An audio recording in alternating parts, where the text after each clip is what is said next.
алдыңызда баратып, ал звуковой сигналды уккандан кийин скорыйга жол берип чекеге чыгып атат. А сиз болсо портерден обгонго чыгып атасыз. Bir minutта токтоткон жокмун, мен сразу чекеге чыктым го.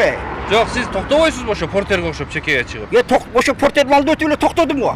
2-1-1 пункттарды окуп, милдеттериңизди билип алсаңыз, Бул эреже бузгандар тез жардам унаасы менен тең жараша жол талашкан айдоочулар эреже бузгандыгы үчүн кызматкерлер протокол түзүүнү айтып, маалымат беришти. Унаа башкаргандардын басымдуусу бул текшерүүнү жактырган жок. Мен светофордон буруп атканда, жактан 4 машина турган болчу.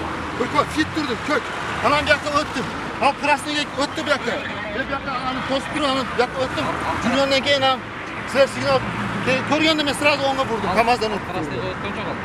Сузактын тез жардам бөлүмүнүн башчысы Анарбаевдин айтымында чалууларга өз мөөнөтүндө жетип баруу өтө оор болот. Анткени бир тарабынан жол тыгындары тоскоолдук жаратса, экинчиден жол бербеген айдоочулар аларга себеп болуп калууда. Мындан улам пикир келишпестиктерде жараларын жашырган жок. Бетапта биз убагында бара албай кечигип сөз уккандар болот да.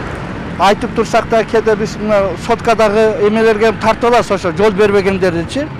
Бирок кээ бир убактарда натыйжасыз болуп калат да.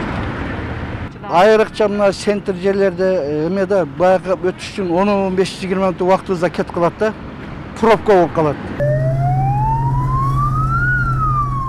Мындай чукул кырдаалдагы көйгөйгө өрт өчүрүү кызматы да кабылат. Бул учурда алкоого эмес, көбүнчө сынга кабылган өрт өчүрүүчүлөр кечигүүгө жол бербеген айдоочулар таасирин тийгизерин айтышат. Мындан улам ар бир айдоочу чакырууга бара жаткан унаалардын жагдайын түшүнүп, анда адам өмүр менен күрөшүп бара жаткандыгын сезиши керек дейт. Жолдо бара жатканда техниканын азыр көрү-тастары техника көп бизде.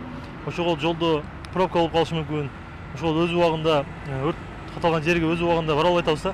Ошол учурда биз жол кыймыл коопсуздугун биргеликте ушул иш-чараны уюштуруп, бүгүнкү күндө ошо өрт кырсыгынын алдын алуу жана ошондой эле өрт техникалардагы өрт кырсыктары боюнча дагы эскертме баракчаларын таркатып атабыз да.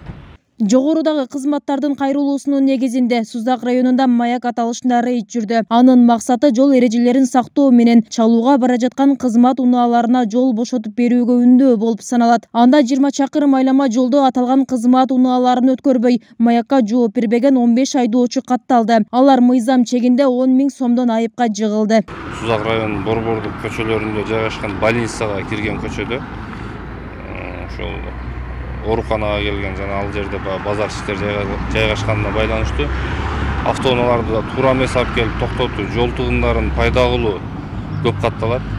Азыр атайын тез жардам автоунаасында жана өрт өчүрүү кызматкерлеринин атайын автоунаасында ошол көчөлөргө айдаттык. Ар бир айдоочуга азыр айтып түшүндүрүш кыйын. Ар ким өзүнүн укугун талашат, түшүнсө түшүнбөсө да талашып атат. Өзүңүздөр да күбө болдуңуздар, жолду бербейт, бирок түшүп айтсаңыз мен бошоттум деп тура берет. Адистердин айтымында аймакта автоунаалардын саны күндөн күнгө көбөйүүдө. Арасында эреже сактабаган айдоочулар басымдуу болуп, жол кырсыктары да арбыган. Унаалардын көптүгү, ал эми жол көзөмөлдөөчүлөрдүн жетишсиздиги башкы көйгөй. Мындан улам адистер бул сыяктуу рейдтер өз натыйжасын берет дешет. Бибисара Оразалиева, Шерзат Эгембердиев, 7 канал, Жалал Абад.